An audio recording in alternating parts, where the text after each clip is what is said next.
Eu sou o Magela e essa é a segunda temporada de Diálogo sobre Ciência e Natureza, um projeto da ONG Grupo Brasil Verde e do Grupo de Pesquisa em Áreas Protegidas, que tem por objetivo resgatar, registrar e eternizar a história da conservação da natureza e da ciência no Brasil.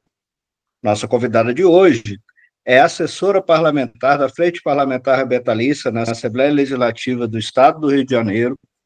Foi professora visitante do Programa de Pós-Graduação em Ecoturismo e Conservação da Universidade Federal do Estado do Rio de Janeiro, é pesquisadora do Laboratório de Justiça Ambiental da Universidade Federal Fluminense e do Observatório de Parcerias em Áreas Protegidas, o OPAP.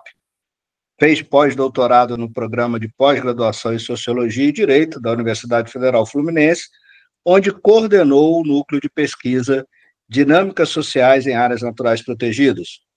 Foi diretora de Conservação da Natureza do Instituto Estadual de Florestas, no Rio de Janeiro, e superintendente de Biodiversidade e Florestas da Secretaria Estadual do Ambiente, também no Rio de Janeiro.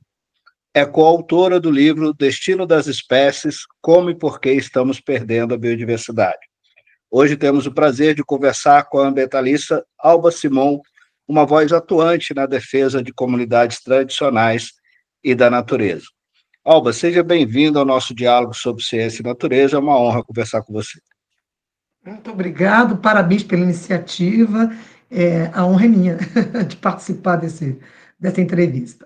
Alba, tentando resgatar um pouco das suas origens, né? Você fez o curso de Ciências Biológicas na segunda metade da década de 1980, quando se falar em conservação no Brasil ainda não era comum, nem no meio acadêmico.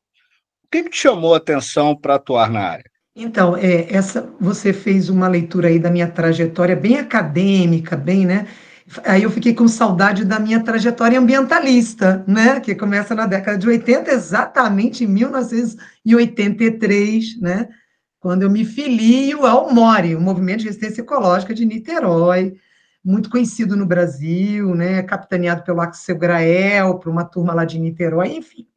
Então, o que me leva a fazer biologia na década, né, no final do regime militar, no início da redemocratização do país, foi a curiosidade, a fascinação, né, pela natureza, assistir vários filmes, eu acho que nós da década de 80 que fizemos biologia, somos um pouco filhotes do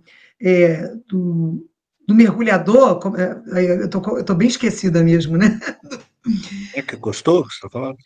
Do Cousteau, embora ele seja só um pontapé inicial, né? Na verdade, ele desperta a gente para um outro mundo e a gente começa a ficar fascinado.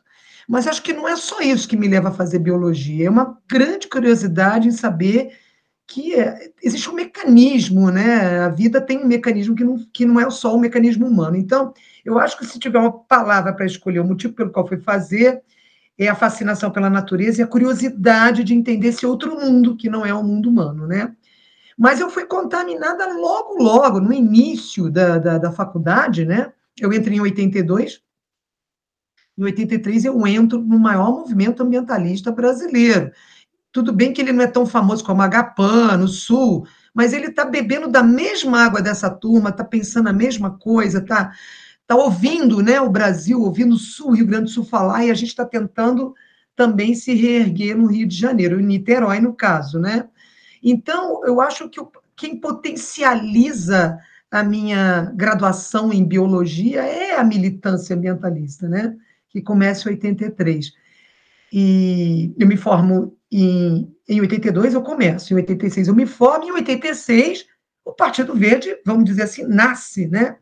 E ele nasce com uma perna dentro da minha faculdade também. A minha faculdade é a Faculdade Santa Úrsula, é uma faculdade muito conhecida pelo ativismo político, não sei se posso falar, mas, enfim, isso me chocou muito. Eu chego na universidade, meu primeiro dia de aula, eu sou uma menina de Niterói, não tenho experiência com o Rio de Janeiro, cidade grande, onde tudo acontece, e a primeira cena que eu vejo é um aluno sendo preso no Camburão, né, pelos militares. Então, a gente estava ali, eu estou em 82, né, é um ativista político da história, ele era da história, da graduação da história.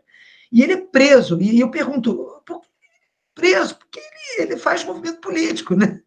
E aí a minha ficha cai. Então eu tô lidando, eu estou entrando numa universidade altamente politizada, com um alto grau de organizações políticas dentro da universidade, e, e vou fazer a biologia, né, que supostamente é uma faculdade supostamente neutra, né, científica, e quando eu entro na universidade, não é isso.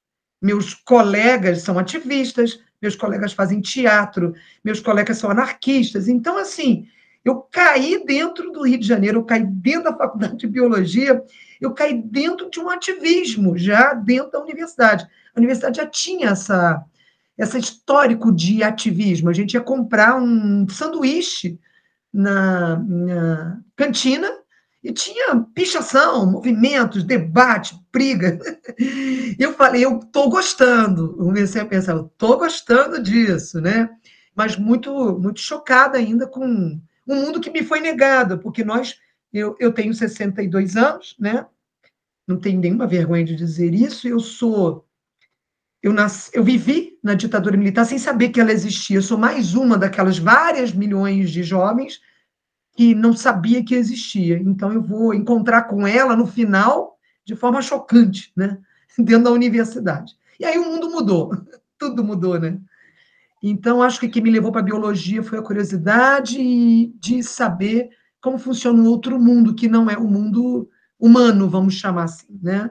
Então, pelo que você disse, a ambientalista veio antes, que a bióloga, né? Você já militava.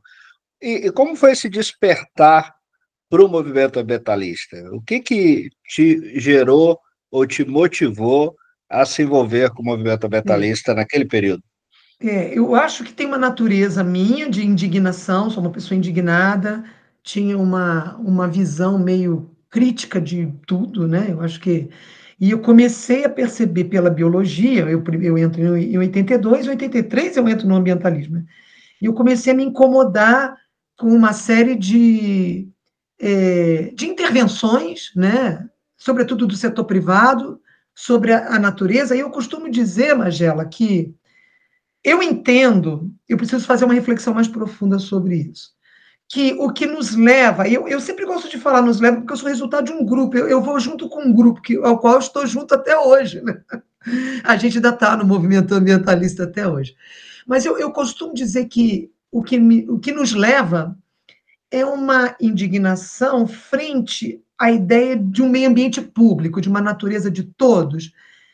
Acho que a nossa indignação era, e a nossa atitude, o nosso ativismo, era uma necessidade de resgatar, o resgate do caráter público da natureza. A natureza não é daquele grupo, a natureza não é daquele, né? Não é deles. É essa natureza que a gente confundia com o meio ambiente na época, né? Meio ambiente e natureza, a gente achava que era tudo a mesma coisa. É, não pode ser de uns. Eu acho que essa ideia estava muito presente na ideia que ele não há possibilidade. Aí eu vou já citar nossa primeira luta contra a sardinha, a fábrica de sardinha na Baía de Guanabara, junto com os iatistas, né, com a turma Grael. Esse é o movimento de resistência ecológica, o MORE, quando a gente entende que 4, 5, meia dúzia de fábricas jogam seus dejetos diretamente na Bahia, sem nenhum tipo de tratamento, sem nada, e produzem e lucram. Então, essa coisa foi sendo cultivada dentro, não é possível, a Baía de Guanabara não nos pertence. Então, eu costumo falar muito disso, porque esse foi o nosso primeiro envolvimento com a luta, com essa coisa de ir para a rua, né? De botar a mão na massa, né? Fizemos vários protestos, e um deles, as fábricas ficavam em Jurujuba, que é um bairro militar, um bairro onde tem os fortes, né?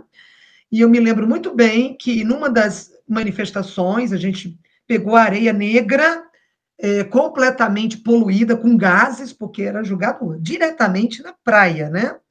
E devolvemos para a fábrica de sardinha. E os militares saíram do lado do forte e chegaram junto da gente para fazer qualquer tipo de atuação, prender a gente, talvez. E eu me lembro de um deles passando rádio, na época, para o comandante dizendo, prende ou não prende?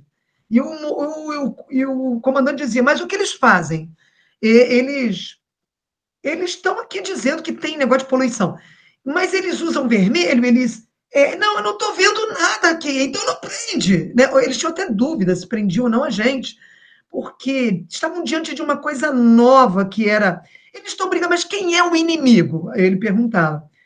O inimigo, eu acho que é a fábrica.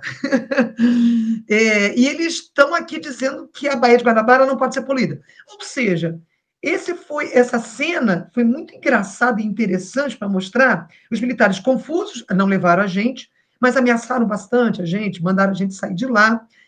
Na hora H, todo mundo fugiu, ficou eu, o Axel e mais uma pessoa. O Axel, eu falo assim, o Axel Grael, porque ele foi prefeito da cidade, todo mundo conhece ele. E nós ganhamos as primeiras páginas, os xiitas voltaram, uma coisa assim, né? Ganhamos as primeiras páginas. Eu com balde de lama, eu era uma mulher, então a mulher chamava mais atenção. Uma máscara, poluição não, devolvendo a lama, né? E, e isso, essa coisa que a gente também, a mídia cresceu com a gente, né? Os jornais, que eram muito, muito importantes na época, né? Essa coisa do jornal, o Globo Bairro, né? A gente tinha o Globo Niterói. O jornal, os jornalistas cresceram com a gente, né?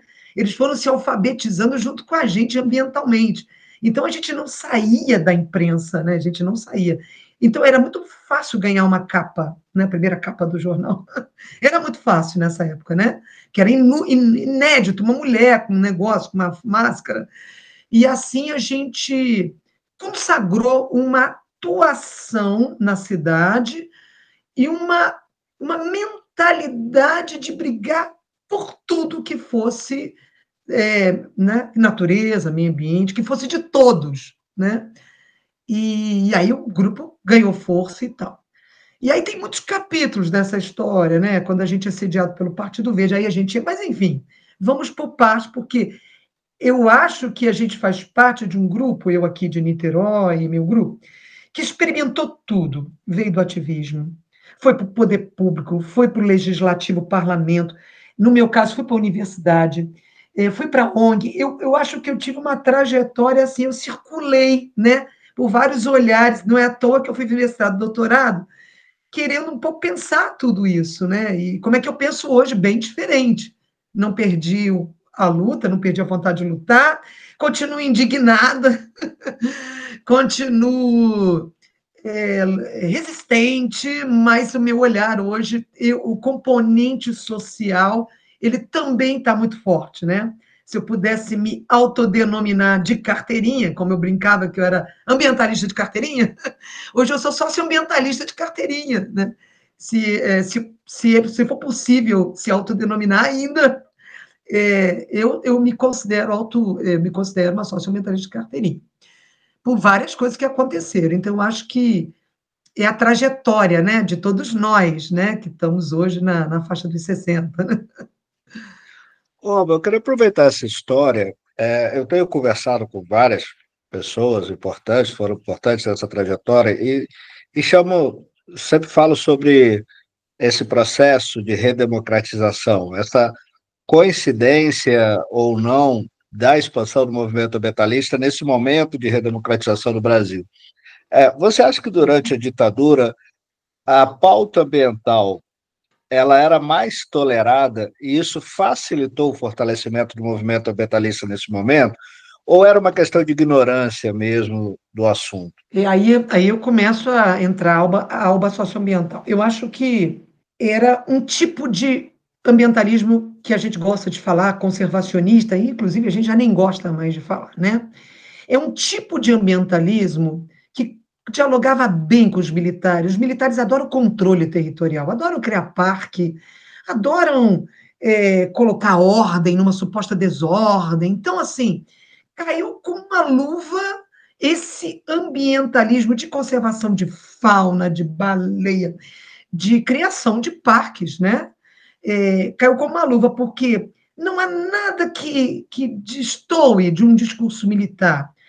Ufanista, a preservação de nossas matas, a preservação de nossos recursos, cercar, impedir, isso tudo conversa bem, dialoga bem com a ética militar. Então, eu tenho na minha dissertação muitas conversas com Magnanini, todos os ícones da conservação, e eles diziam assim: era muito fácil criar. Quando a gente tinha conflito, e tínhamos muito, Sete Quedas, né? Tinha que acabar com o parque para poder promover a obra militar, a gente perdeu. Mas a gente ganhava de outra forma. Então a gente aumenta aqui, a gente vai para cá. Então, assim, esse ambientalismo não era social, era um ambientalismo puro de conservação da natureza, uma coisa assim mais voltada para essa coisa de defesa dos recursos naturais, de um bem comum de todos, mas que, em nome disso, né, em nome desse olhar conservador, não é à toa que nós temos milhares de comunidades, né, tradicionais em sobreposição, a gente pode falar modernamente, nos seus territórios sobrepostos, eles eram invisíveis. O que se fala nessa época, que era muito e era muito conhecida pelos conservacionistas atuantes da máquina estatal, atuantes nas FBCNs da vida, eles sabiam que o IBDF atuava com violência, eles sabiam que o IBDF, em nome de uma política de conservação, ou seja, se aquilo é parque, tem que sair, eles sabiam que havia uma violência física, moral, psicológica, mas sobretudo física. E eles não agiam, porque eles entendiam, na minha opinião, o que tem que fazer, ninguém era violento, não é nada disso. É que, assim, faz parte da política, precisa sair, porque a gente precisa conservar, né? Gente e natureza não conversam. Há uma crença na humanidade como a humanidade é, por si só, oposta à conservação, né? É da natureza humana é da natureza humana não respeitar a natureza. Então, é da natureza humana não respeitar a natureza natural, é muito engraçado. Então, eu acho que esse conservacionismo, ele teve muito espaço, sim, ele expandiu porque ele era supostamente inocente, inofensivo. Veja bem, aqui ele agredia comunidades invisíveis, as comunidades rurais, caboclas. Essa turma não tinha, né, nenhum tipo de atuação, não trazia voto, não, enfim. Então, e por outro lado, se houvesse uma tensão com uma grande obra de infraestrutura, os conservacionistas ambientalistas não se importavam de perder. Eles iam lá, eles iam para outro lugar, aumentar um parque ali, né? Então, era um diálogo muito fraterno. Agora, não tenha dúvida, Magela, eu tenho certeza que você também. Nós bebemos dessa água. Fica à vontade. Desculpa, Alba, que meu filho de 5 anos entrou aqui no meu quarto. Desculpa, perdão. Te Normal. interromper. Depois a gente edita direitinho. Sem problema. É, Né? Mas nós bebemos dessa água. Eu frequentei a FBCN, foi o meu. Se havia um QG paralelo, que eu chamo na minha dissertação, né? Que ajudava o governo a criar parques, que promovia. A FBCN foi muito importante. Foi um braço paralelo do governo. Se não conseguiam coisas ali, é na FBCN que se conseguia. Conseguia recursos, conseguia doações, os estudos, né, que não tinha, porque o governo sempre foi muito capenga, não tinha estrutura nenhuma, as coisas aconteciam na FBCN. A FBCN se fortaleceu muito. Eu brinco que é o braço paralelo do governo, né? E foi ali que ela era a nossa única referência. Nós, biólogos, recém-saídos da universidade, ainda sem muito questionamento crítico, sem muita politização, né? Eu, por exemplo, não tinha muita politização, eu estava muito indignada, né? Então eu queria acabar com aquilo, queria acabar com o desmatamento, queria acabar com a queimada, dane-se, né? E aí eu acho que a FBCN foi um local, um espaço importantíssimo para crescimento da nossa. Eu não sei se você sabe, eu militei tanto na FBCN, não estou falando de mim, mas de um grupo, né? Que nós, não, na época da Constituição Federal, nós dormíamos lá. A gente praticamente fez o capítulo de meio ambiente com todos o Brasil, né? Não foi só lá, mas a gente tinha um QG de resistência ao Centrão, até morro de rir, lá vem o Centrão, descendo a ladeira, né? O Centrão tinha uma tensão muito forte sobre o capítulo de meio ambiente, o Centrão toda hora intervia, não queria, tinham várias coisas, não vou entrar aqui em Constituição Federal, mas o outro dia eu resgatei um recorte de Jornal do Globo, Fundação Brasileira de Conservação da Natureza, entra com tudo contra a...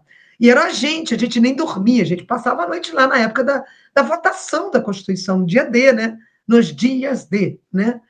Então você vê que ela teve um ativismo, mas era assim, era, era um ativismo, acho que a educação ambiental eu participei foi da educação ambiental da FPC, o primeiro ativismo fora da universidade, fora do MORE, né? Eu acho que a educação ambiental, a pauta, ela mexeu com a FBCN, com as estruturas, com os velhinhos, né, os pensadores, acho que ela deu uma mexida, porque por mais conservacionista que ela fosse, ela entrava para uma seara que eles não dominavam. Então, ela começou, eu acho que o projeto de educação começou a mexer com a base, começou a questionar modelos políticos, modelos de desenvolvimento. Então, acho que foi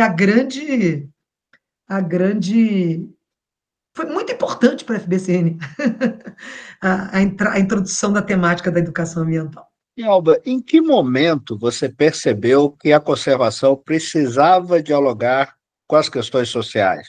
Quer dizer, em que momento você entende que era preciso dar visibilidade a esses povos que você mesmo se referiu como invisibilizados naquele momento? Foi uma mudança de trajetória. Eu fui para o Acre, né? Eu fui convidada, o Partido Verde fracassou, pedimos todos exoneração dos nossos cargos. Essa é uma passagem importante, né? Quando nós supostamente peritos, né? Militante ativista, passamos para militante perito. O militante ativista vira o militante especialista, né? E a gente vai para governo, né? Então a gente é chamado, a gente é muito assediado, ninguém sabia nada. Esses militantes sabem tudo, são biólogos, né? Bom, e a gente foi para o governo municipal, muito cheio de projetos e sonhos, e caímos do cavalo. Eu fiquei muito triste, eu fiquei muito mal. Eu tinha cargo no governo municipal, queria realizar tudo que sonhei, que bati, enfim, não deu.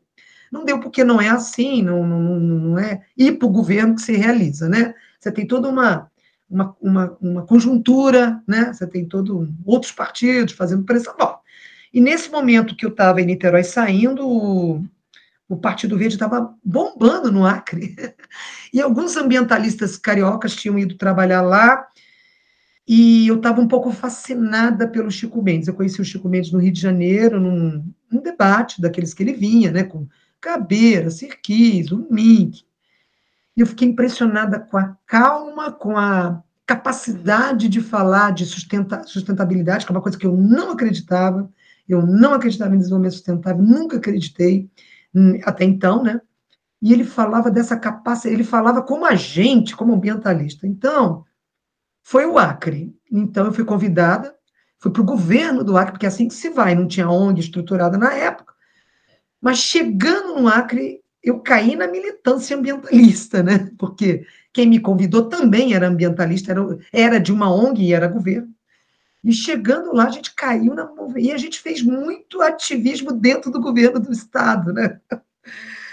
E foi lá. E quando o avião pousou, eu no aeroporto, aquele aeroporto precário, eu só vi floresta. Eu só vi floresta, eu não vi gente. Um ano depois, eu vim visitar minha família. Quando o avião voltou de novo para o Acre, né? Eu vim visitar minha família no Rio e voltei. Eu vi gente, né? Lá do avião, comecei a ver. Então, o meu olhar mudou, né? Eu deixei de ver manchas, né?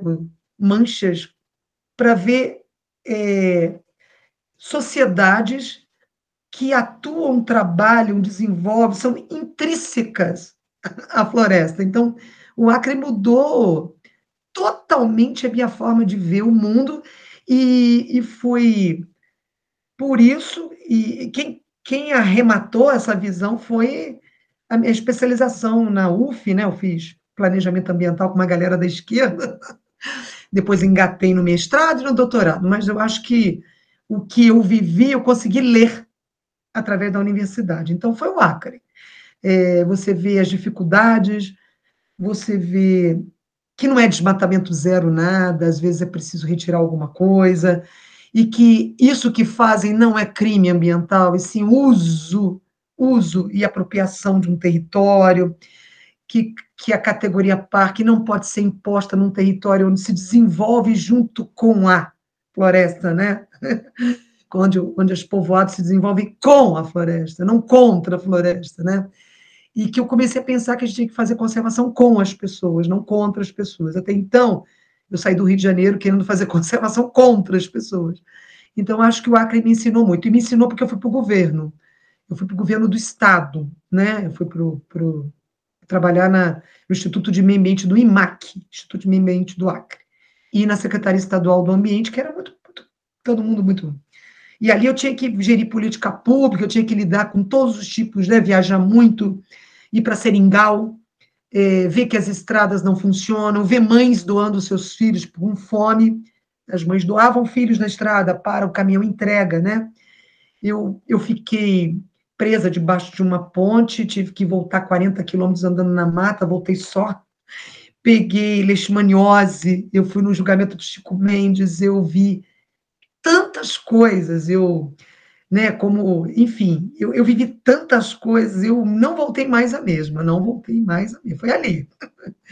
Foi nada como viver, não só ser teórico, né? E isso é muito importante, né, Alba? Quando você diz essa sua experiência, eu já trabalho há 22 anos com uma comunidade tradicional no sul do Brasil, lá em Guaraqueçaba, né, onde a gente desenvolve o estudo, e eu sempre digo para os meus alunos que faculdade nenhuma, disciplina nenhuma vai te ensinar essa importância de se relacionar com as suas populações ou de respeitá-las, né? Respeitar os seus modos de vida e tal.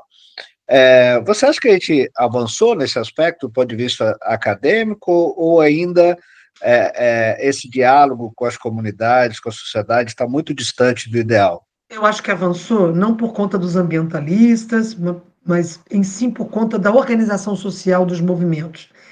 Eu acho que o Chico Mendes é importante por isso também. Ele abre um diálogo de algo que era supostamente impossível, né? Ele entende que se de um lado tem os fazendeiros, os proprietários de terra, que são pessoas absolutamente contrárias à sua existência ou à existência dessas comunidades, ele olha para o outro e vê os ambientalistas. Eu acho que eles pensam assim: esse dá para conversar. Eles também não gostam muito da gente, eles também querem o paraíso sem a gente, né? Mas com esses ainda dá para conversar. Eu acho que muita coisa estava acontecendo na época também, né? Nada é estático, nada é monótono, nada também é uníssono e nada é. Enfim. Então, muitas coisas possibilitaram, eu acho que. E nessa época que o Brasil estava sendo muito criticado, porque não conseguia fazer um diálogo com as comunidades, né? Os parques eram povos e parques, o mundo discutindo povos e parques, e o Brasil só criando unidade de conservação em cima de áreas tradicionais.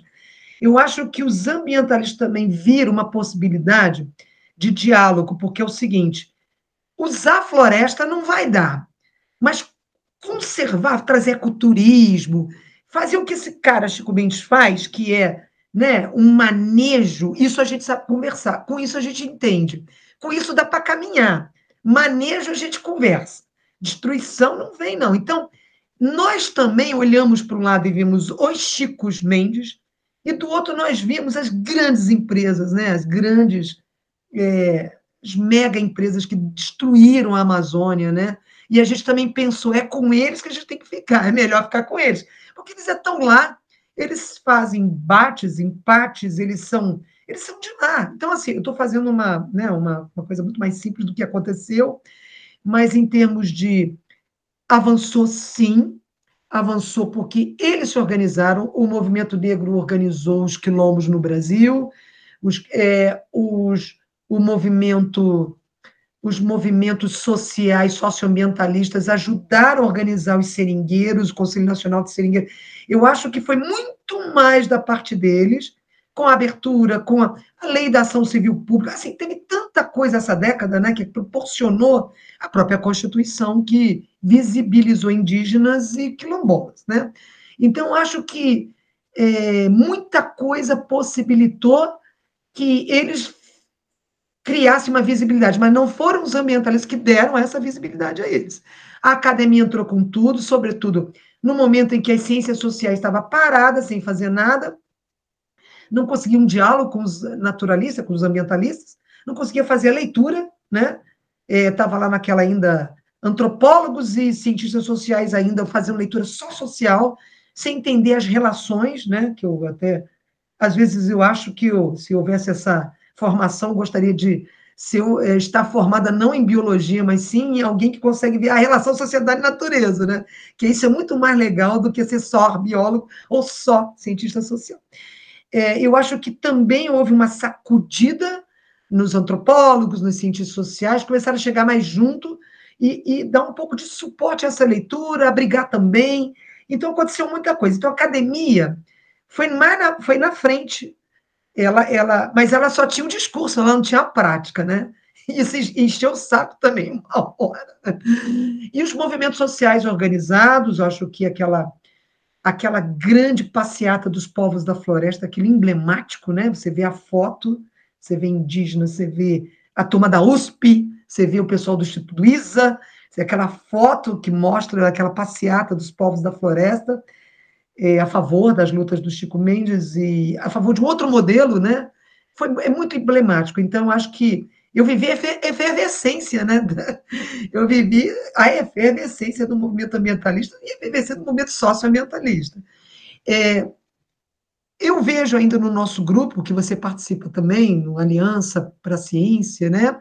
Num grupo de WhatsApp, é bom falar que os leitores não vão saber do que nós estamos falando, que ainda existe, não vejo só lá, vejo em vários lugares, ainda existe uma resistência muito grande a essa pauta, né? É um olhar, porque não é fácil,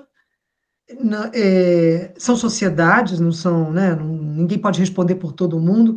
Quando você vê alguma coisa negativa, os indígenas do Parque Nacional do Descobrimento passando um perrengue danado, porque outros indígenas, né, se aliaram a fazendeiros e estão botando fogo. Então, e você está vendo, quando podem destrói. Então, é um discurso difícil, é um discurso que não é fácil para ambientalista que veio do conservacionismo clássico, estrito, mas eu não vejo, e vejo a dificuldade do governo federal, né?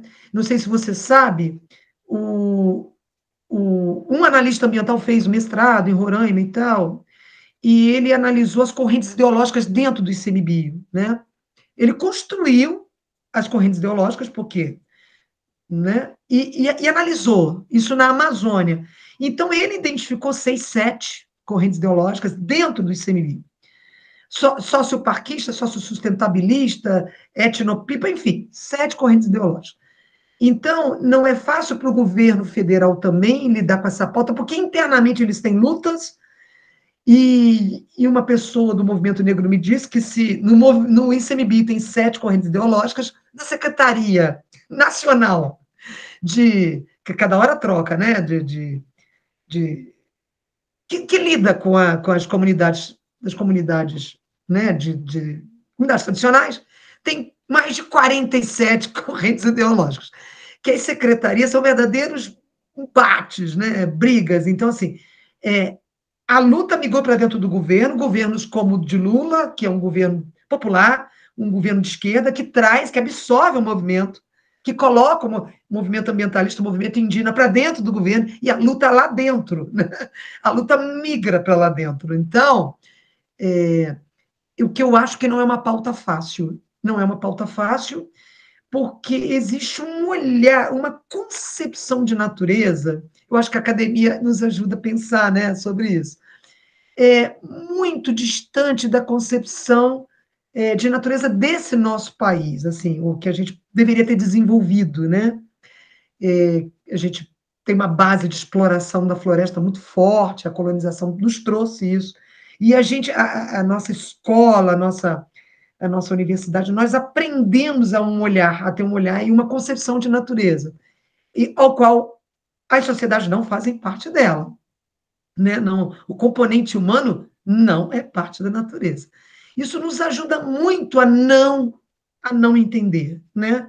A não entender sociedades que ainda têm que têm relações, né, muito fortes com a natureza. Então, acho que não é uma pauta fácil.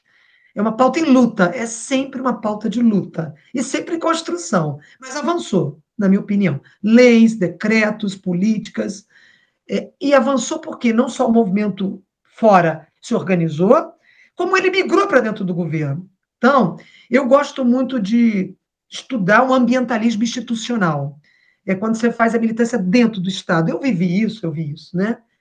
E vejo que não é um ambientalismo institucional tem várias correntes, mas a luta é dentro do governo, né? Então, dentro dos governos possíveis, né? Dos governos possíveis, né? Tem governo que não é possível, isso fica lá no cantinho, né? Mas, enfim, não sei se eu te respondi, mas eu acho que a base é a concepção que a gente tem de natureza, de relação sociedade e natureza. Eu acho que a gente tem uma concepção muito arcaica ainda. Ô, Alba, o Brasil Verde, que é a ONG que eu ajudei a fundar em 95, está completando 30 anos esse ano.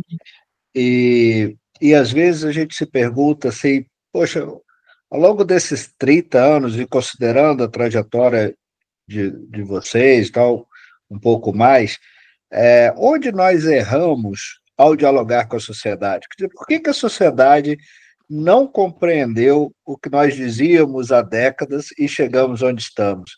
E aí eu só queria acrescentar, você acha que o fato de boa parte dos ambientalistas que originaram o movimento brasileiro é, irem para o governo enfraqueceu esse diálogo com a sociedade? Eu não sei se a palavra enfraqueceu, mas começou a experimentar na veia o que é fazer política pública, o que é viver sob pressão, o que é ter que negociar, o que é ter que fazer compensação ambiental, o que é lidar com os conflitos, né? É conflito, e conflito não é ruim. Então, e começou a destoar, porque se a gente exigia a criação de um parque estadual, nacional, não sei, e, e teve que negociar 10 anos para ele sair, e ele saiu pequenininho, não do tamanho que a gente queria, na visão de quem nunca enfrentou o Estado, nunca esteve lá dentro da máquina, isso é fraqueza, isso é falta isso é chorar, chora, isso, né? E se por outro lado, isso é vitória, né? Eu estive no governo do Carlos Mink, né? Estou com ele há muitos anos. Ele foi secretário estadual, foi ministro do Meio Ambiente, e nós colecionamos muitas vitórias, mas com muita negociação, com muita compensação ambiental, com muita dificuldade. O governo não era o governo dos nossos sonhos. Nós tínhamos o governador Sérgio Cabral, foi preso, né? Foi preso. Olha que a situação, né? E nós éramos praticamente uma bolha lá dentro do governo Cabral. Ele não mexia com a gente, não. Ele não exigia que a gente comungasse das barbaridades que ele fazia. Estou falando em termos de corrupção, né?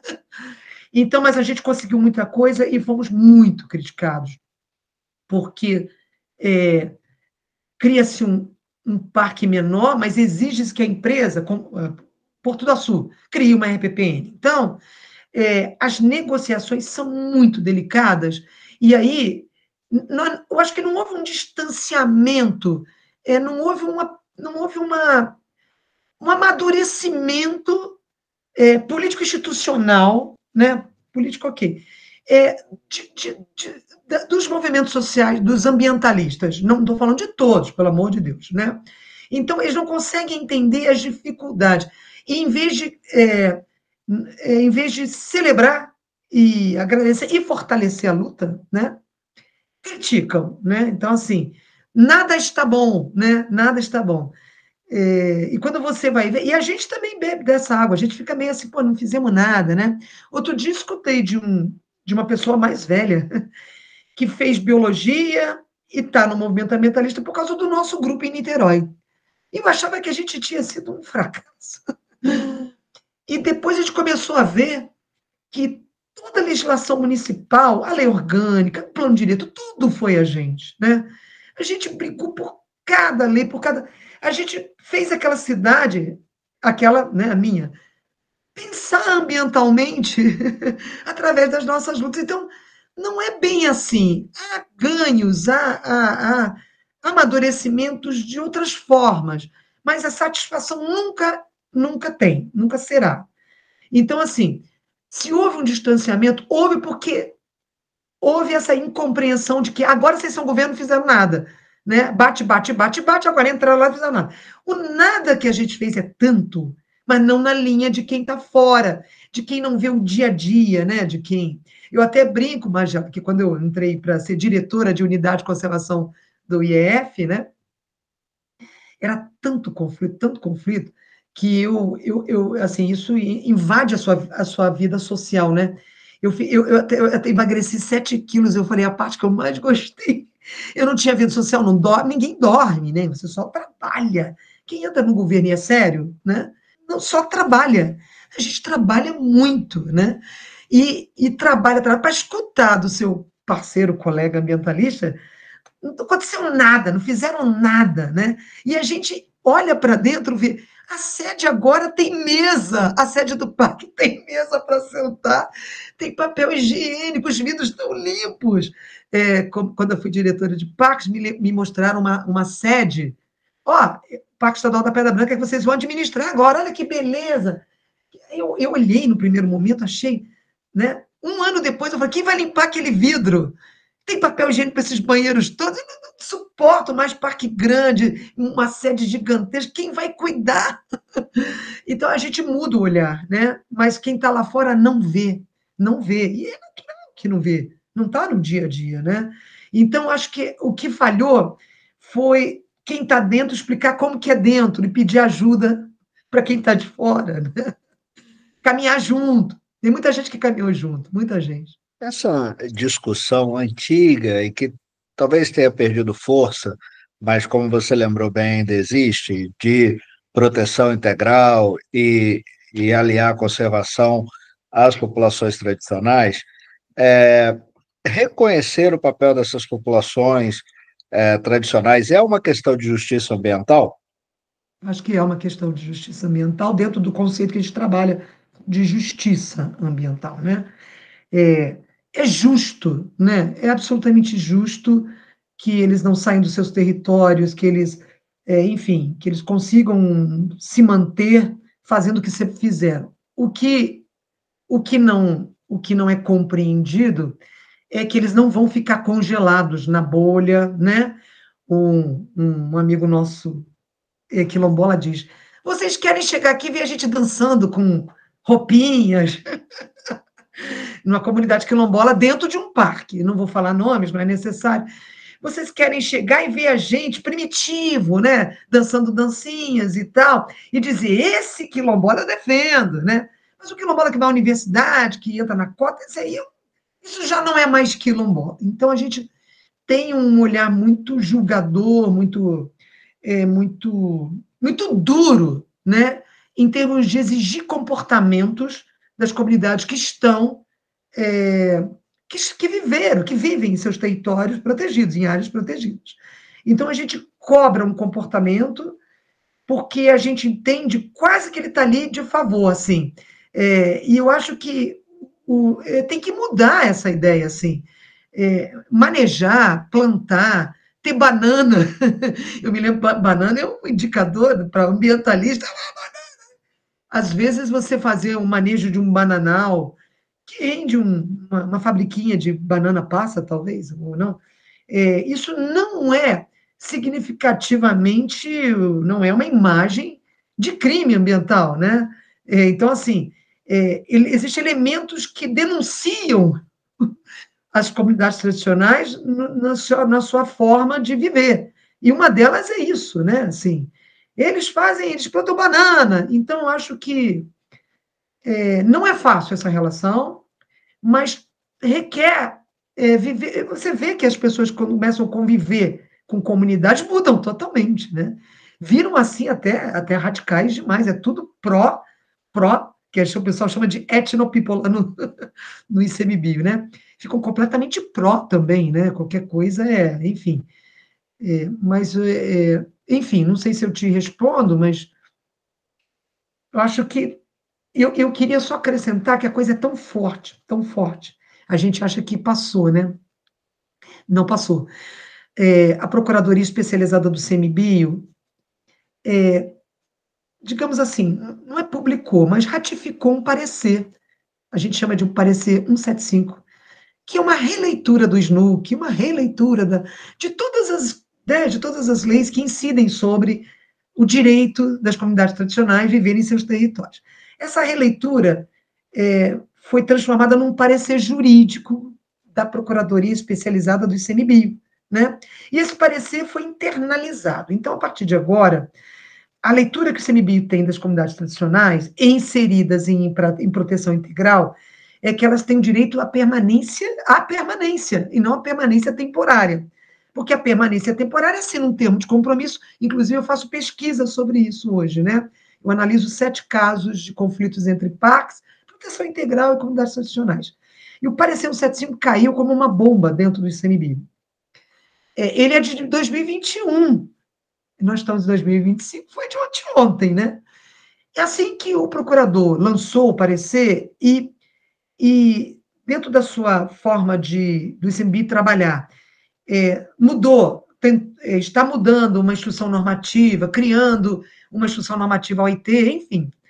Um grupo de analistas ambientais se reuniram, fizeram uma carta pesada, assinada por mais de 70, dizendo que não reconhece esse parecer e que não vai aplicar e que não vai trabalhar com a ideia de que comunidade tradicional permanece de forma definitiva e não mais temporária ou provisória, né?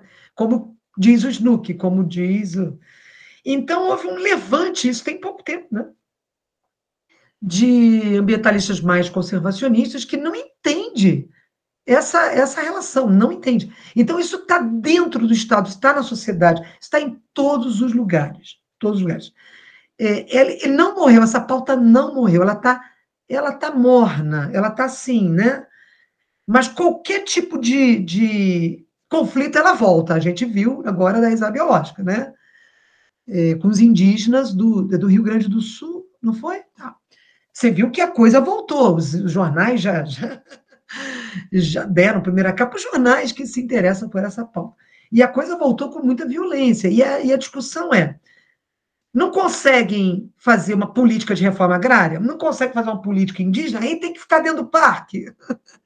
Aí já começa a criminalizar ou a cobrar outro tipo de... como se não fosse possível, de novo, estar dentro do parque.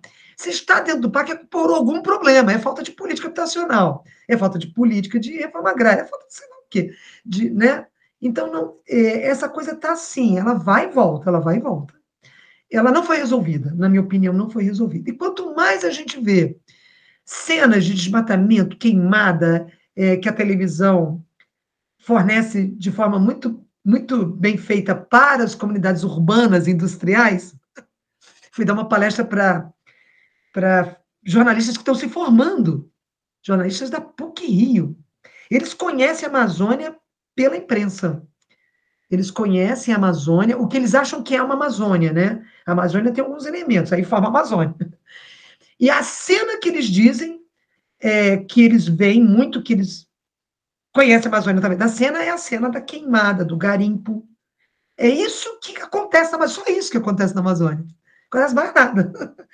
Porque impacta muito eles nas redes sociais, no Facebook, no Instagram, né? E eles conhecem a Amazônia através das redes sociais e da mídia. E é essa Amazônia que eles querem comprar e querem defender, né? A Amazônia dos bichos. Eu acho que a mídia tem um papel nisso aí muito grande, né? A gente foi criado pelo Globo Repórter, a gente foi criado pelo Globo Ecologia, que as comunidades tradicionais só eram bem vistas quando elas eram integradas, né?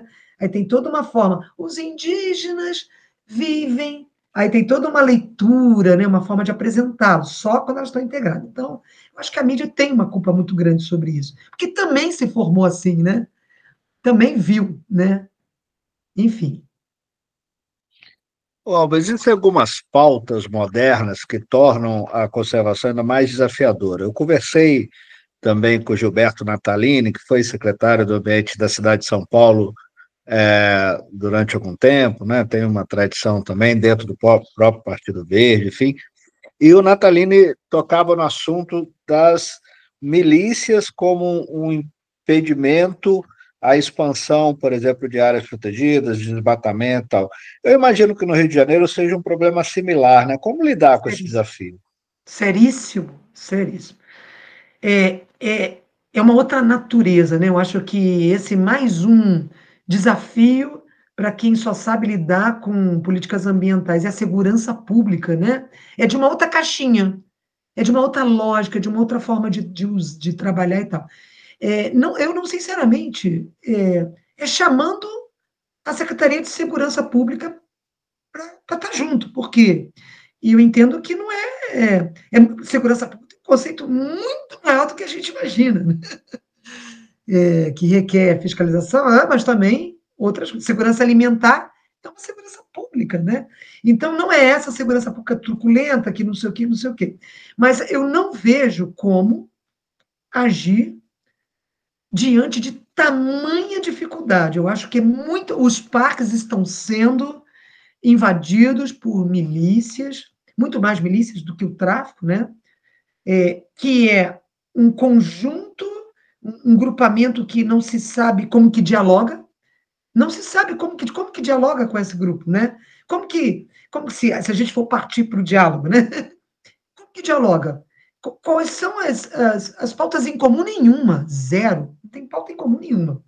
Então, eu acho que esse é o maior desafio hoje dos dirigentes da área ambiental, é lidar nas grandes cidades com essa pauta. E só vai conseguir avançar junto com a outra secretaria, com a instituição que cuida da segurança pública. Essa não é uma pauta que dialoga. Inclusive, as comunidades tradicionais, que ainda existem, né, em parques urbanos, também pedem ajuda, né? Também pedem ajuda aos dirigentes, né? E porque elas estão muito mais espremidas e muito mais ameaçadas do que alguém que mora próximo, um condomínio, enfim. Eu não sei se eu não sei te responder, mas é muito grave. É muito grave. Nós estamos perdendo área. Nós estamos perdendo área, né? Nós estamos perdendo parques para essa. Essa é um outro tipo de preocupação que, sim, é polícia, é segurança pública, enfim, não tem o que fazer. No campo da política ambiental, não tem o que fazer. Posso estar retrógrado, com uma visão atrasada, mas eu não consigo ver. Não consigo. É um desafio. Ah, uma boa parte da origem dos conflitos que nós enfrentamos com relação a povos, comunidades tradicionais e áreas protegidas está na origem equivocada da categoria de unidade que se impõe ali, né? Você acha que, de modo geral, nós precisamos ter a coragem de recategorizar áreas, de rever esses processos de criação, sobretudo os anteriores ao SNUC? E aí eu queria que você falasse um pouco da experiência da comunidade do Aventureiro no Rio de Janeiro. Do aventureiro e da reserva extrativista marinha de Itaipu. A do aventureiro virou meu doutorado, porque é um dos maiores conflitos que eu já estive, né, envolvida, né? Eu acho, a resposta nem tudo é recategorização, nem tudo é redefinição de limites, porque, sobretudo, se tiver que passar pelo legislativo. No Brasil, você não pode diminuir uma unidade de conservação por decreto. Então, você está criando um novo problema, passar pela gaiola dos lobos, né? Chamava parlamento, Congresso, no caso federal, e Assembleia Legislativa, no caso estadual. Esse é o maior desafio. Então, assim, nem tudo recategoriza. Mas se a gente for falar de justiça ambiental, sim. Em alguns casos, sim. Acho que o Aventureiro é um caso emblemático, né? Uma reserva biológica, onde eles foram tutelados pelo Estado durante tantos anos, né? Não se desenvolveram absolutamente nada. Um turismo precário, um turismo até impactante, porque apesar de ser de camping, né, não pode construir banheiro, não pode, não pode, não pode isso, não pode aquilo, não pode isso, não pode, não pode. Então, eu acho que é uma comunidade absolutamente tradicional, não há, pelo menos nesse discurso, ninguém bateu contra, né? Ah, chegaram ontem, é todo mundo filho de português, não, né? E uma comunidade absolutamente integrada naquele ambiente, né? Então, a recategorização foi recategorizar 3% de uma reserva biológica foi mais difícil do que licenciar o Comperj. Foi mais fácil licenciar o Comperj, o Porto do Açu, porque todo o discurso e todas as atitudes e ações caíram em cima. Não sei se você sabe que no aparato do Estado, no IEF, o Alceu Magnanini, a Dora tinha morrido, mas a Norma trabalhavam lá, né? E eles são os mentores, a Norma eram os mentores intelectuais da reserva biológica do aventureiro. Quando a gente veio com a proposta de recategorizar 3% de 3 mil, né? De 3 mil hectares, parecia que a gente estava acabando, a gente estava acabando com a categoria reserva biológica, a gente estava acabando com a unidade de conservação. E não que estava recategorizando 3%. Então, eles fizeram um lobby muito grande, foram a todos os deputados, que teria que passar pela Assembleia Legislativa, porque é uma redefinição, mas uma diminuição da reserva biológica, né? Para a criação de uma engenharia, né? Inclusive o parque, ainda tinha um parque marinho, que era só mar, né? Ele também entrou para dentro, porque era o sustento deles, era a pesca, né? Então, eles tiveram apoio de conservacionistas brasileiros e internacionais, fizeram um movimento muito grande dentro do próprio IEF, né? Eu era chefe deles, né? Eu até falava, não posso ser chefe de vocês. Até porque eu tenho tanto respeito, vocês são praticamente meus mentores, mas nesse momento a gente desafinou e a gente se enfrentou dentro do IEF, né? E eles fizeram um lobby em todos os deputados, pedindo para não votar essa lei, foram para a Band, para o Boixá, a Band News, era uma rádio bem fervorosa, com o Boixá ainda vivo, né? Acabaram com o nosso nome, disseram que a gente tinha. Então a gente ficou entre entregar o paraíso e para favelados, porque comunidade tradicional, nesse momento, já virou favelados, ou entregar o paraíso para especulação imobiliária, porque nós fomos acusados das duas atitudes. Favelados, que são favelados, são comunidade tradicional nenhum, seu Zequinha vende sorvete, Dona Chiquinha aluga o quarto todo fim de semana, ganha um dinheirão, né?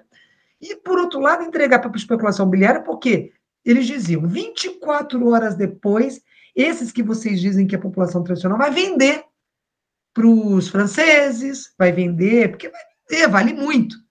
Então, a gente quem nos apoiou foi um grupo de acadêmicos, professores, sobretudo da antropologia, das ciências sociais, ambientalistas locais, né, que já conhecem, já atuam, mas nós vivemos o inferno, né, assim. Parecia que a gente estava acabando com a reserva biológica, com que ela não ia existir mais.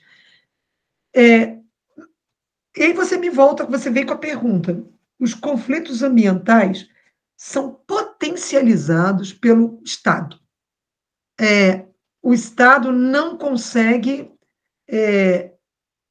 mediar, minimizar, administrar conflitos ambientais. Não consegue.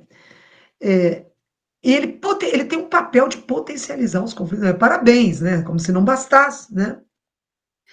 Pela sua inação, pela sua ignorância, pela sua incapacidade, pela seu ativismo institucional, dependendo dos grupos, pelos grupos de pressão, por ceder a grupos de pressão. Então, assim, os conflitos são inerentes à sociedade, mas eles são potencializados pelo Estado, eu não tenho a menor dúvida.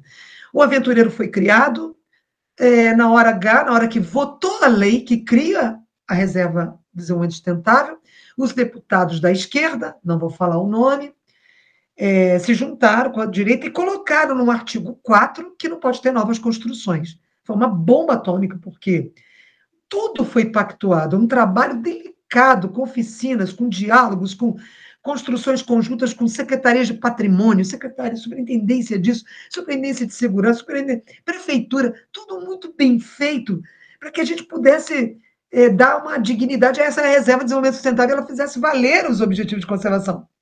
E na hora que vai votar, os discursos foram: não vão entregar para a favelização e nem de novo, né? E nem para os resorts, aquele negócio do resort. E aí é votado a lei que diz: não pode ter nova construção. Eles ficaram numa depressão, caíram em depressão, a gente saiu do Estado, o INEA abandonou. O INEA tem uma cultura, eu estou falando uma cultura histórica, acho que não é só o INEA, os órgãos estaduais, eles não sabem lidar com essa pauta socioambiental, eles não sabem lidar com unidade de conservação. Eu posso falar do Rio de Janeiro, que eu fui mais de 7 anos chefe, né, de unidade de conservação, não sabem lidar com a proteção, áreas protegidas com gente dentro. Não sabe, só se for APA, não é APA e nada, como dizem, né? Estou repetindo o que eu vivi e o que eu vi, né? Porque eu entendo que a categoria APA é um absurdo de potência. Bom, e faço parte de um grupo de pesquisa que só estuda APA. Então, o Estado não tem cultura institucional, não tem mecanismos, instrumentos, não tem sabedoria, conhecimento para lidar com esse tipo de unidade de conservação, que tem comunidade tradicional, não é APA, e que aí o INEA abandonou. E o que aconteceu? É uma revolta muito grande, uma revolta contra a gente que estava lá, né, de cara, e um movimento para acabar com a reserva de desenvolvimento sustentável. O que salvou foi um entendimento jurídico, agora acabou de sair, de que é possível, sim, ter novas construções, baseado no que foi proposto lá com um projeto que é marco zero. Tem um marco zero. Não é crescer. Crescer é o que foi limitado, o que foi pedido, né? Você vê uma casa com 5 famílias morando dentro. Quem quer morar com a sogra? Ninguém, né? Tem um direito de crescer um pouco, não é? Não é virar o que todo mundo tem medo. E nem eles querem, né? Existe uma desconfiança de que eles querem, eles não querem também. Então, saiu uma decisão jurídica interna do INEA e a coisa mandou. E hoje tem uma chefe da unidade que também é mais sensível, está envolvida, quer que as coisas deem certo, mas o INEA não tem cultura institucional para lidar com a reserva de desenvolvimento sustentável do aventureiro, não tem. Então, eu vivi essa dicotomia, vivi essa pressão, tudo que acontecia de errado era culpa do Estado. Se alguém se separava, né, um casal se separou, nervoso, ficou nervoso, porque é tanta discussão, se categoriza para APA, aí vem o grupo do PROAPA, né? Se vai categorizar, então que torne APA, porque eu vou poder vender a propriedade. Então, era assim, se o cachorro, aquele cachorro não é tradicional, sabia que ele vai ter que sair, o coitado do puguento lá, né? Ele não é tradicional e ele não é nativo. Sabia que você vai perder seu cachorro? Aí tinha briga no futebol do domingo de manhã, entre os moradores que eram a favor e os que eram contra. Era assim, foi uma loucura isso tudo, né? Um processo doído, difícil, e a gente tendo que levar lá dentro, porque a gente tinha uma ideologia dentro do Estado de que isso era, e tinha o Ministério Público no pé da gente, mais ou menos, mas que tinha tido uma orientação de recategorizar, mas esqueceu, a gente tentou, enfim, foi uma grande lição, né? Uma grande lição e muito aprendizado. E está lá, né? A única reserva sustentável do Estado do Rio de Janeiro. E a única reserva extrativista marinha do Estado do Rio de Janeiro, que eu coordenei o processo de criação. No meio urbano, uma área urbana, Itaipu, onde eu moro, né? E que vive todos os problemas do mundo também. Mas o segredo é a organização da sociedade, né? dos implicados no assunto. Né? Se organizam, as coisas fluem, porque o Estado obedece, tem que obedecer. Né? Se organiza, se politiza, se cria mecanismos de desenvolvimento político, a coisa anda, não é tão assim. Mas o Estado é um potencializador de conflitos ambientais, não tem menor dúvida. Menor dúvida. Com toda essa sua experiência, você acha que existe educação ambiental capaz de sensibilizar populações e comunidades que vivem em condições socioeconômicas desfavoráveis? É uma pergunta difícil, porque dependendo do grau de vulnerabilidade, eles não conseguiram nem o básico, né? Nem o básico. Então, não conseguem lutar por algo que não viveram, né? Eu me lembro que alguém na imprensa, alguém que era do movimento negro, falando: olha, chegaram aqui na favela, na comunidade, disseram que a gente tinha que reciclar. Reciclar o quê? Exatamente, a gente não nem come. Reciclar lixo, reciclar. Quando a gente começar a comer, talvez a gente tenha até uma lata para reciclar, né? Eu me lembro dessa, nunca vou esquecer disso. E dependendo do grau de vulnerabilidade, eu acho que não. Agora, a educação para o ambiente é uma educação crítica, né? Eu acho que é uma educação crítica, uma educação emancipatória, a gente adora essa palavra. Não é uma educação conservacionista do tipo, se você não respeitar a natureza vai se vingar, né? Eu acho um absurdo isso. É uma educação que mostra, eu acredito nela assim como potencializadora de uma mudança de olhar sobre o seu território, sobre o seu espaço, sobre suas atitudes. Mas ela precisa ser muito bem, ela não pode ser imposta, tem que ser construída. Eu acho que é aí que a gente tem que ter mesmo educadores, né? Educadores. O biólogo se atreveu a ser educador ambiental, lembra? Que desastre, né? Assim, é, tirando os que conseguiram fazer educação depois, né? E conseguiram entender que educação é contínua, né? É um processo contínuo, não é um processo de aprenda e vai embora, né?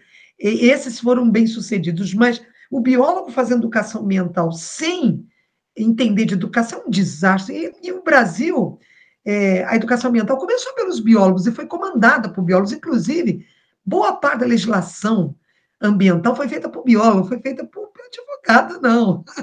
A gente sabe do que está falando. A gente fez muita lei, eu faço muita lei até hoje. Claro que eu não sou deputada, né? Eu sou assessora, passa por outros, né? Mas a gente é que bola as leis. E o biólogo fez leis e fez educação ambiental. Acho que essa não foi. Foi uma espécie de conscientização, mas não foi uma educação, como a gente chama. E eu acredito sim, sendo emancipatória, crítica, trabalhando com o seu território, com a sua forma de lidar com ele, suas necessidades, a sua leitura, eu acho que ela é sim emancipatória e ela é potencializadora de mudança de comportamento, sim. Acredito muito bem nisso. E fiquei muito encantada, foi a única parte que eu consegui ver, com a Raquel, a antropóloga da CEMADEM, quando ela coloca, não o componente social, ela coloca tudo, né? Quando ela coloca desastres socioambientais, né?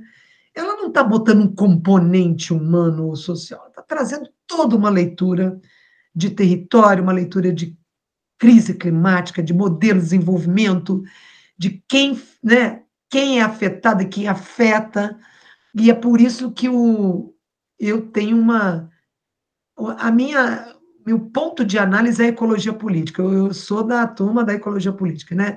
Eu não aceito mais o estão desmatando. Eu quero saber quem está desmatando, por que e onde, com que instrumentos, né? Eu acho que esse é o barato do viés da ecologia política. Então, acho que a Raquel, esse pedaço eu vi, fiquei muito boa a entrevista nessa parte que eu vi. E acho que essa mudança está mudando em todos, não dá mais para ser uma coisa só, né, técnica, careta né, da ciência dura. Você ou tem um componente social e você faz a releitura, e aí você transforma isso num socioambiental, ou vai fracassar. Vai fracassar. Desculpa, né, mas vai fracassar. Né? E me refiro à pauta dela, né, que é mudanças climáticas, crise climática, desastres. É. Você, como disse, né, chefiou a área de áreas protegidas durante um bom tempo, né? E disse uma coisa que eu acho que é muito importante, sempre falo para os meus alunos também, porque as pessoas acham que ser gestor de áreas protegidas é ficar andando pela natureza, tomando banho de cachoeira e tal, mas depois, quando vê lá que faltou papel higiênico, que não tem quem limpe o vidro, cai na realidade que é dura, né? Por isso que eu sempre falo, eu adoro formar gestores, mas nunca seria um gestor de áreas protegidas. Mas como você vê, a partir de todos esses desafios, né, e das dificuldades que às vezes o Estado tem para manter essas áreas, como você vê essa expansão das concessões de uso público das áreas protegidas no Brasil? Então, pauta difícil e nova demais, né? Porque agora é uma política, saiu agora a Política Nacional de Visitação, e as concessões, terceirizações, são instrumento da Política Nacional de Visitação em áreas protegidas. Acabou de sair essa semana. Bom, eu também participo de um grupo de pesquisa, o PAP, né? Que é um observatório de parcerias, né? Em áreas protegidas. E a discussão é muito forte, as pessoas dominam muito esse assunto. Eu fico no meu canto observando e fazendo as minhas contribuições. Não dá mais, na minha opinião, por exemplo, existem concessões e concessões. Concessão diária. É possível fazer pequenas concessões. Eu acho que tem que ter. Quem vai vender a camisa Eu Amo o Parque Nacional? Tal. Não é. É isso que você falou, repetiu o que eu já disse. A gente tem que cuidar de papel higiênico, de gestão, de fiscalização. O chefe da unidade de concessão não vai vender a camisa Eu Amo o Parque Nacional. Não vai abrir a lojinha. Ele não vai conseguir fazer muitas das coisas que é o objetivo de conservação do parque. É possível terceirizar? É possível, sim, fazer a concessão. O que não é possível é fazê-la sob o viés de um discurso de que o Estado é fracassado, o Estado é precário, o Estado não dá conta, o Estado não vai fazer porque ele não tem gente, não tem dinheiro, não tem. Tudo bem, a gente até sabe que é um pouco assim. Mas não é esse o discurso que tem que embasar a concessão. A concessão tem que ser embasada na possibilidade de uma parceria. A instituição privada pode ser parceira da conservação, explorando o restaurante, explorando até a bilheteria de uma forma elegante, de uma forma não elitizante, né? Que não elitize e que segregue quem pode e quem não pode visitar. E isso de novo, né? É o Estado, isso é política de Estado, né? Isso tem que ser quem tem que dar as regras do jogo. Existem unidades de conservação, Magela, que tem já turismo de base comunitária informal. Elas estão sendo totalmente entregues, né, assim, as concessões, como se eles fossem invisíveis, como se não gerassem renda, como se não gerassem uma economia local, não desse emprego, não sem nada, né? Então, isso mudou por causa da pressão. O governo Lula dá para conversar um pouco mais, né? Por que dá para conversar um pouco mais? Porque os nossos estão lá dentro, a gente bate nos nossos, lembra? E a gente conversa com os nossos também, né? E tem uma ideia de. Existe uma pressão de um governo popular e o movimento preto negro já cai dentro. Então, assim, hoje eles estão tendo visibilidade. Então, a concessão não pode estar sobre um território que tem uma concessão informal de uma comunidade tradicional que já desenvolve turismo de base comunitária. Ou ela é acoplada, ou ela é conversada, ou é tira para lá. Então, assim, está mudando muita coisa. E outra coisa, não tem mais a concessão diária, é de serviço. Não pode ser diária, pelo amor de Deus, né? Quando eu fui visitar o Parque Nacional da Foz do Iguaçu, eu fiz as contas. Para eu conhecer o parque de verdade, andar nas trilhas, ver cachoeira, fazer aquele básico bom, eu tinha que gastar R$ 3.000. Eu falei, não vou gastar. E eu disse, não vou nem tenho. E disse, aí eu perguntei lá para a empresa, eu posso andar? Não, você não pode andar na trilha. Ninguém anda na trilha. Tem que ir de carrinho. O carrinho custa X. Então, isso não é um parque nacional que a gente sonha, né? E ele é para quem? Para europeu e tal. Eu não posso levar um futuro neto que ainda não tem nele, porque eu vou ter que ter dinheiro e isso não está disponível para ele, nem para mim. Lembra que a natureza de todos deveria ser, né? E que o Estado é o tutor dela. Então, eu acho que a concepção não pode ser essa de entregar, porque a gente é fracassado, porque o Estado é fracassado. Falo a gente porque eu estive lá. Não com esse discurso, mas sim com o discurso de que é possível sim, né? Afinal de contas, nós temos a Constituição que diz que é dever de todos nós respeitar. Então, ela está disponível para todo mundo. E cabe ao Estado ser o tutor desse bem que é de todo mundo e regrar e fazer essas regras acontecer. Muita coisa deu errada, muita coisa deu errada, e muita coisa, tem muitos agora, muita experiência importante, interessantíssima acontecendo. Estou impressionada com a mudança, com a pressão. Os conselhos estão participando mais. Lembra que o conselho só ficava sabendo, vai ser, vou entregar. Agora os conselhos participam, pressionam, dão pancada, fazem câmaras técnicas para acompanhar, cobram. Então mudou muita coisa.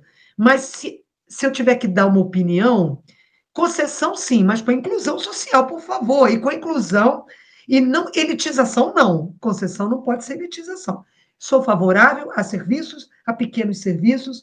Acho que essas empresas também empregam pessoas, às vezes são pessoas locais, né? Às vezes empregam guias locais. Eu acho que isso tem que estar amarrado no termo de referência, que promova essa oxigenação da economia local. É isso, a gente não pode ser mais um fator de exclusão econômica, social, mais um, nós já temos demais.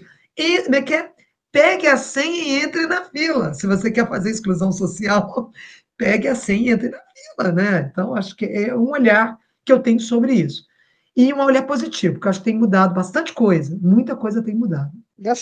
Nessa segunda temporada, Alba, eu tenho entrevistado muitas mulheres. Eu lembro que quando eu fui gravar a primeira temporada, eu tive dificuldade de identificar ou de lembrar de nomes, enfim. Você acha que existe um desafio a mais para as mulheres ativistas na área ambiental?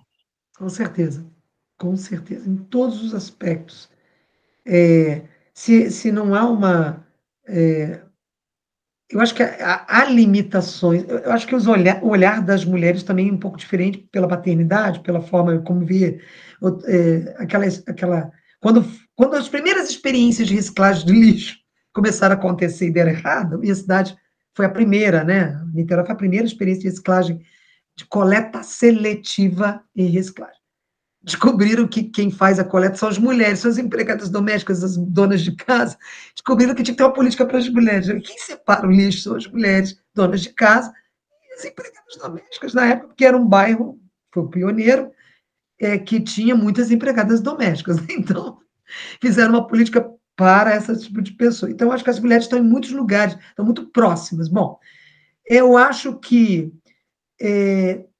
não, o preconceito não é mais tanto quanto era na década de 80, na década de 90, mas o olhar severo, punidor, cobrador ainda é muito violento sobre a mulher, né? A gente tem outras tarefas que não só. Eu sei que os homens também têm hoje em dia, né? Mas assim, tem que ter esse olhar sobre o papel da mulher na sociedade. Tem que ter um olhar mais delicado. Eu estou falando de mulheres chefes, né? É possível que se perca uma reunião importantíssima na instituição porque o filho teve febre de 40 graus. É possível que isso aconteça. É possível que não se cobre tanto, né, dessas mulheres que estão carregando muitos pianos, continuam carregando, e talvez carregando até mais, né, que ela tenha uma produtividade, um produtivismo tão forte quanto alguém que fica 24 horas só trabalhando e não faz absolutamente nada de outra forma. Eu acho assim, mas bem diferente da década de 80 e 90. Bem diferente. Acho que agora tem as minúcias, assim. São pequenas minúcias que se percebe no ambiente de trabalho e que ainda existe, né? E que dominado por homens, sobretudo, né? Ainda são, né? E que as mulheres têm dificuldade de chegar junto. Não consigo te dar bons exemplos, mas eu consigo te passar a minha percepção. Fui chefe de homem, fui chefe de militar, né? Os guarda-parques na nossa época, a gente que criou a categoria guarda-parque, não por lei, né? Mas criou a função. E a primeira leva de guardas-parques do Estado do Rio de Janeiro eram os bombeiros. E eles olhavam assim, eles queriam rigidez, queriam, né? E eles olhavam para mim e diziam, mulher, não vai saber fazer isso, né? Queriam receber comandos, queriam uma ética militar toda. Eu não tinha a menor ética militar sobre isso, enfim. E foi muito difícil lidar com a fiscalização masculina e com os guardas-parques militares, todos masculinos. Muito difícil. Foi muito difícil obter o respeito deles, não que eles me desrespeitassem, mas o respeito, né, à altura. Foi muito difícil mesmo. E vi muita chacota. Mulher, né? Vai saber nunca fazer isso, enfim. E até porque houve uma mudança na política, na condução da política de fiscalização, e a gente acabou com o fiscal herói, né? E o fiscal herói, homem, sobretudo, não tinha fiscal mulher, né? Era aquele que mais multava, né? Aquele que mais voltava com um bloquinho vazio. Ele já fazia até assim, ó, trrr, na minha frente. Ó, trrr. E aí eu dizia, toda vez que você sacode o bloquinho, mostrando que não tem mais nada para autuar, né? Você atesta o meu fracasso como diretora. Porque a gente multou todo mundo, né? E não mudou nada, e triplicou o desmatamento. A gente só usou o comando e o negócio do controle, né? E aí acabou o fiscal herói. E isso acabou com eles, né? Essa coisa, tá vendo? Bota uma mulher para ser diretora, é isso.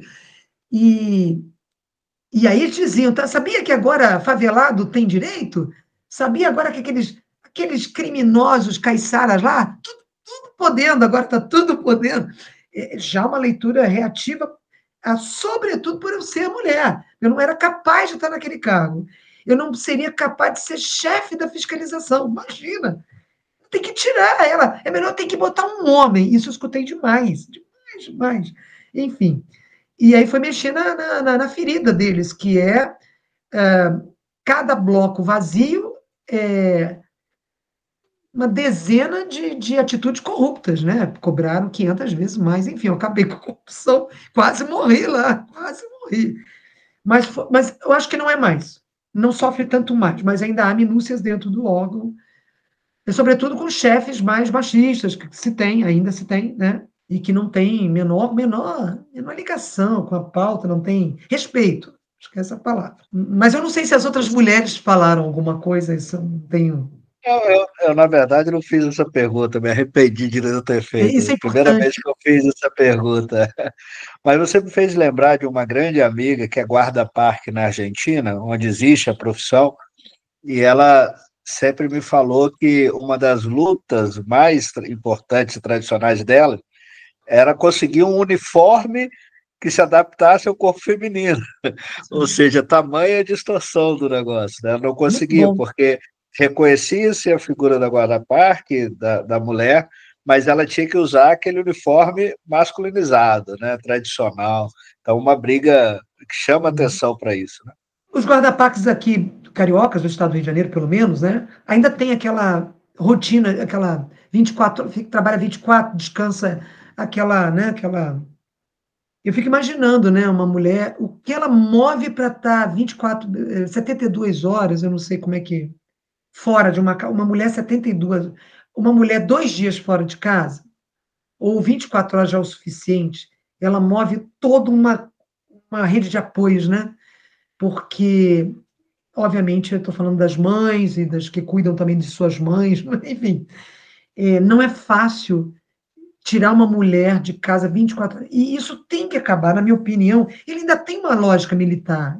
Eu vejo muito, ainda aqui no estado do Rio de Janeiro, estou falando do estado do Rio de Janeiro, uma lógica militar muito pesada ainda, muito de.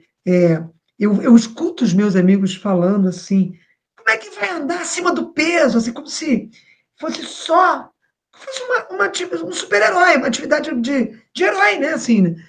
Que parece que o diálogo não existe, a orientação aos visitantes, é só porque é tudo que se quer fazer fiscalização. A fiscalização é poder, né? E todo mundo quer, não se iluda, todo mundo quer fazer fiscalização. É poder, né? E nem vou entrar nessa seara, porque fiscalização é um debate, né? É um debate. Alba, fala um pouco para a gente sobre o seu livro, Destino das Espécies, Como e Por que Estamos Perdendo a Biodiversidade. Estou doido para ler, hein? Ele foi uma encomenda da Garamonde que resolveu descomplicar algumas questões ambientais. E, e queria que a gente escrevesse para um público juvenil, um público de segundo grau, não posso mais falar assim, né? Segundo grau, acho que mudou um pouco a organização, mas. E que introduzisse eles a pensar em de uma forma mais simples, menos complicada, que desse menos medo de pensar na função do ecossistema, enfim. E assim, não é um dos meus livros queridos, amados, nem para dizer a verdade, eu nem lembrava mais dele assim. Mas foi um desafio falar, né, com jovens e eu chamei a Maria Tereza de Jesus Gouveia, que é uma excelente bióloga, trabalha com educação ambiental no Jardim Botânico, agora se aposentou, foi chefe de APA, tem toda uma trajetória também, né, de Estado e tal. E a gente, então, escreveu para eles. Então, a gente usou muitos exemplos para falar de biodiversidade, para falar de genética. A gente usou muito. E eu soube que o professor da Rural usa ele, né, nas aulas. Eu fiquei tão feliz. Porque, na verdade, assim, o título não foi eu que dei, foi a Garamonde, eu não tinha dado esse título. Eles passam por um grupo que avalia e tal. E, mas esse não é um dos meus melhores livros, uma das minhas pérolas. Hoje eu fui só convidada para fazer isso, junto com. É uma coleção, né? Tem sobre água, sobre outros temas. Mas eu achei muito interessante que foi um desafio descomplicar. Eu acho que falar uma linguagem, trazer muitos exemplos, trabalhar essa coisa tão difícil explicar, né? Genética, explicar espécie, a diferença de espécies para né? Gênero, espécie, como explicar isso, né? E agora no mundo nem sei se está atualizado, porque muitos conceitos já tem hoje em dia. Mas eu sempre que vou numa livraria, eu vejo ele no cantinho. Aí eu pergunto: esse livro vende? Eu sempre peço para. Falei: Garamond, nem paga a gente, né? Nem paga a gente, né? Mas ele é usado, mas ele não é. Eu acho que eu mudei muito, assim.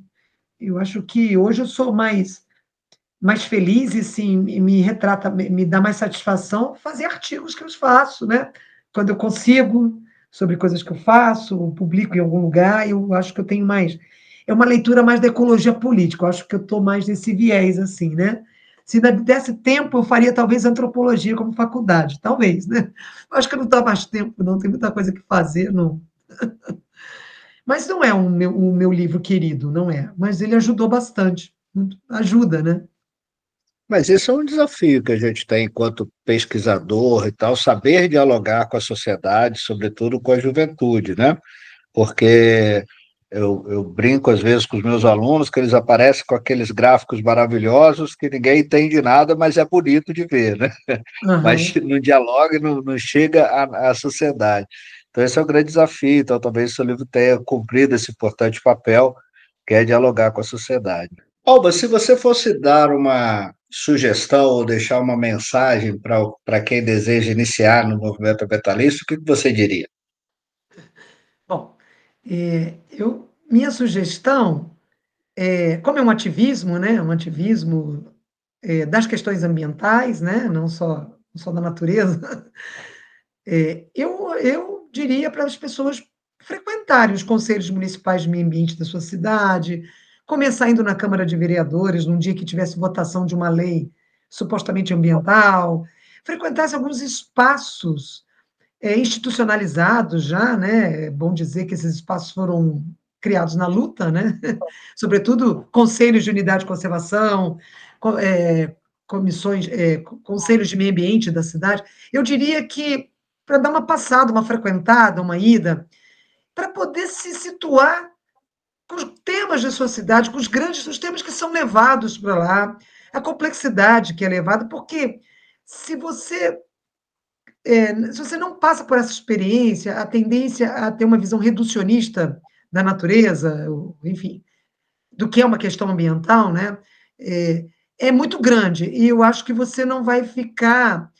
Assim, eu acho que você não vai ser tão. Você não consegue construir. Que eu imagino que as pessoas que queiram fazer militância, entrar no ativismo, querem transformar, querem mudar a situação, querem mudar o status, né, cor da situação. Então, eu acho que a transformação deixar de ser um pouco teórica e deixar de achar que é só aquilo que acontece na televisão, nas redes sociais, é frequentar esses fóruns. Eu acho que eu tenho ideia do que é levado para lá, de como o debate se dá, O que é considerado prioritário para a sua cidade, que é normalmente o que vai para um conselho de meio ambiente, é algo para você decidir, é algo para você conversar, para você debater. E espero que, tendo essa experiência, a pessoa não desanime. E sim, se equipe comece a se reestruturar, estruturar o seu pensamento e apoiar e começar do pequenininho. Acho que é um bom começo. Acho que é um bom começo. E é um começo prático, um começo próximo. Precisa pegar um avião e ir para a Amazônia e, enfim, e participar de uma reunião lá longe, que é caro para caramba, né? E que é longe da sua realidade, né? A Amazônia é brasileira, mas é longe da nossa realidade. E o que a gente faz aqui, com certeza, repercute lá de alguma forma, e lá repercute aqui também. Então, acho que é um bom começo. Um começo prático, né? Fora isso, ler um pouco, assistir vídeos, né?